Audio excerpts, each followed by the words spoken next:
Hey guys, welcome back to the Rider Waxing channel. Now, we've got a Joy Driver by K2, 159 on the bench, a lovely stiff board, got camber rocker and all sorts going on with this bad boy.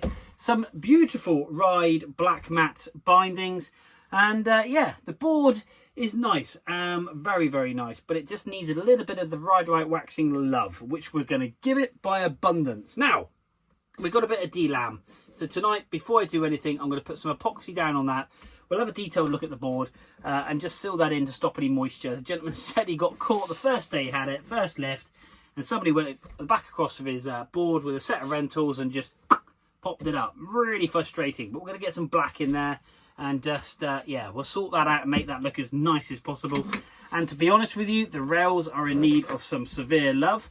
We've got to get them sorted and we've got to get this base sorted. It is grubby, grubby, grubby. So we're going to do the base rails, the side rails to an 89 degrees, get rid of this rust, and we're going to clean this up and get all this popping, these two colours really, really popping out. And I'm going to do a before and after on a water test in a second. So anyway, like I normally do, I'm going to pop in my hands, we'll have to do a quick detailed look at the board, whip the bindings off, and then turn it over and see what is needed. So let's have a quick look. So here we are, one Joy Driver. Lovely matte top coat. We'll give the top coat a bit of a clean, but it's not what you can do to shine it up, obviously. But the bindings themselves, right bindings, matte black, very, very nice. Now, with all the bindings, when I put them back on, we use some 243 Loctite, and that will also apply to little screw just in down here.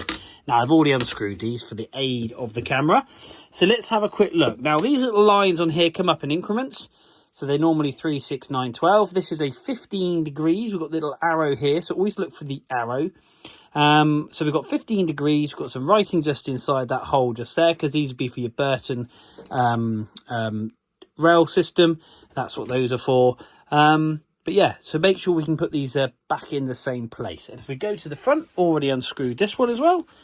Always though with these plastic ones, try not to over tighten them, because the last thing you want to do is crack it.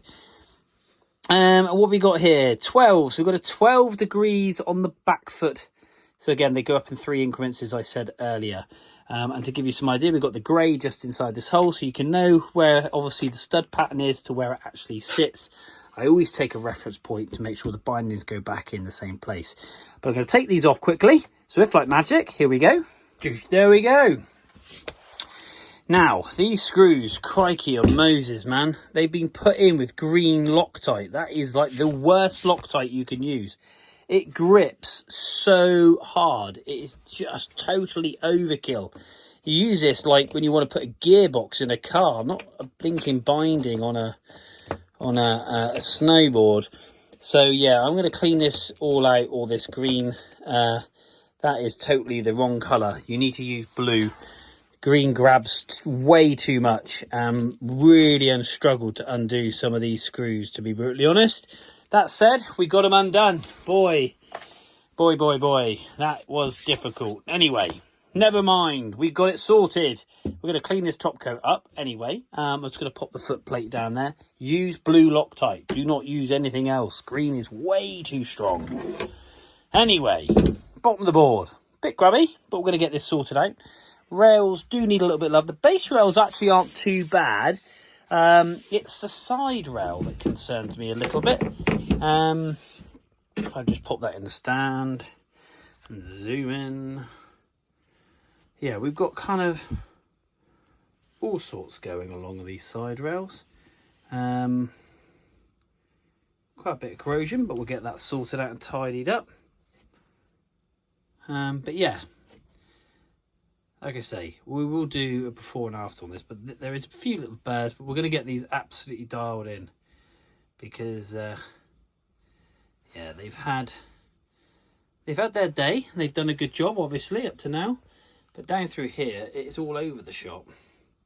The grinding pattern, it's really hard to pick it up on camera. But that said, we're going to get it sorted. Anyway, let's flip the board back on its front. We're going to clean that up. We're going to do the base coat, but more importantly, we're just going to sort this out here. And we'll do that tonight, and then we can just let that cure, and then we can flip it over, and we haven't got to worry about anything else. So I'm going to pop in my stand. We're going to get on. We're going to get this bad boy cleaned up. We're going to clean the top coat. I'm going to do the epoxy just up on here. Then we're going to do the rails and get this thing waxed. Let's crack on.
so this is the before on the rail. Get some focus in on here. And this is what it looks like after. And here we are after. Got great continuity down there, and you can see the rail is super sharp. Super sharp. Now, quickly zoom out a second. We're going to check this rail now. So back here now. Look at that. Look how sharp that is. And that is with no pressure whatsoever. This rail is ready to go. We've got dull and tip the ends in, which we're going to do shortly.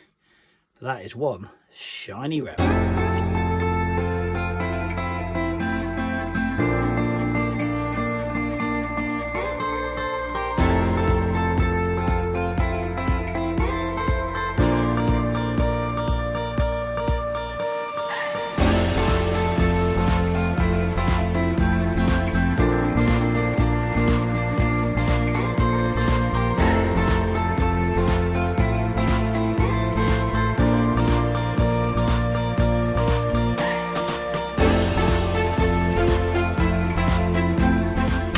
Okay guys, so this K2 Joy Rider has been sat in the workshop now, and the wax is lovely and cool, and already I can see a major colour difference in the base of this board. It's going to come up lovely. We repaired that top coat, that delamination, we've sanded that in. I'm going to clean up the top coat a little bit more. We've done some deep cleaning on that, and we've tried to sand it back and blend it in as much as possible.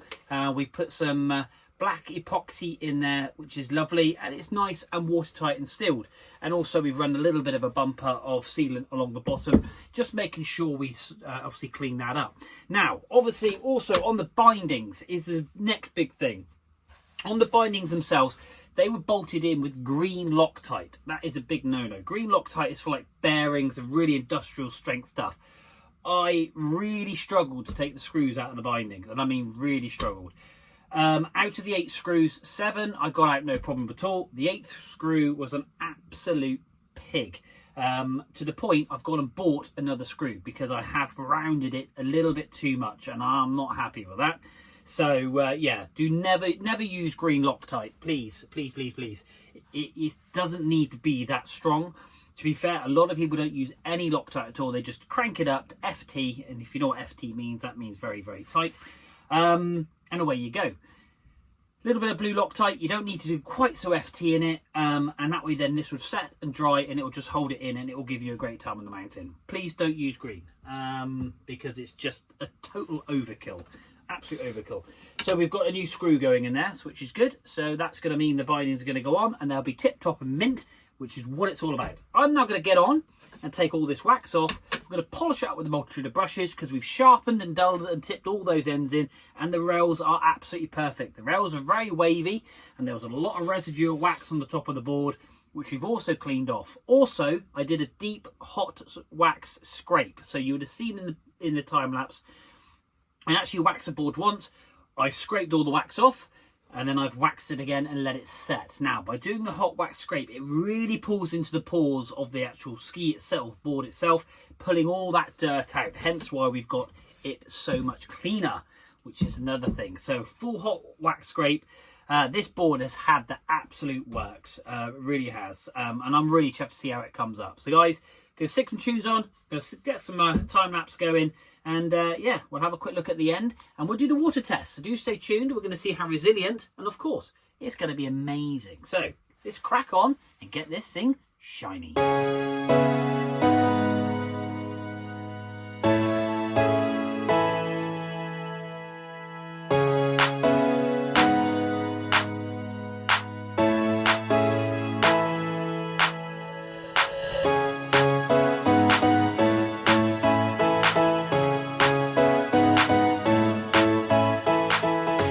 So there we are, one Joy Driver. This is going to be a fun board to drive, I can tell you. Colour, banging, shine, on point. That little lightning bolt in that little black dot at the bottom is so enriched. Great colour definition. It's always hard with a lighter colour base, but you can just see that K2 and the black. It's just come up lovely. Really, really, really nice, this board. Really, really nice. It's come up so, so well. We had one little PTEX mark just here, which we filled in. And like I say, we've done and tipped it, as I explained earlier. This thing is absolutely popping. Really pleased. It's just got lots and lots of dust from the machine that I use to take off all the wax. Now, all this little dusty stuff is all the ball bearings that you pull out the structure of the board. This is what makes it nice and fast. So I always use two different brushes. I use a metal brush for all the dirty stuff, and then this is purely a wax brush. This way then I'm not contaminating the base in any way, shape or form. This doesn't touch the table like this. It just keeps it lovely. So let's get some water on it. This is the best bit. Now, I'll try and run it down to the K2 because you can see the water. On the coloured base, it's always a little bit more difficult. But it just sits and pulls, and this is what this is all about. It's about making the board fast, responsive, but also handle well. So we make sure those rails are nice and sharp. But you can see the water just pooling up there. Look, you can run it down the board, and we just bring the board over to you. There we go. Look at that. Just sits. It doesn't leave any slugs at all. When you compare that, oh, there we go, and it just runs off, and the board is bone dry. Absolutely lovely. Now, we're going to clean up the top coat, but what I'm going to do first is I'm going to wrap the base of the board so it's basically nice and sealed. All this goodness is ready to go, and then the customer can leave this all sealed up, get to the resort, peel it off like Christmas, and stand it up there and look at it and go, that's ready for a shreddy. And yeah, basically have a great time. Pop it in the snow, and this thing will perform on point. And yeah, like I say, we're going to keep this goodness in, so we're going to seal it in. Then we're going to flip the board over, give it a clean, and we're going to get those bindings put back on with that extra new screw and some blue Loctite, and go from there. So guys, please like, follow, share, and yeah, follow me on Instagram, TikTok and Facebook. I do 1 minute montages on TikTok, so that would be really, really cool. And yeah, just go like and cross and like the channel. Now, this is the Burton step on. This is my board, and this is the quick set by Blacklines. This allows you, as you just seen there, to be able to rotate my foot a full 90 degrees or 82 degrees, depending on where you've got your binding set at, to allow you to skateboard the board along. And that's brand new, a new invention that some French guys have come up with.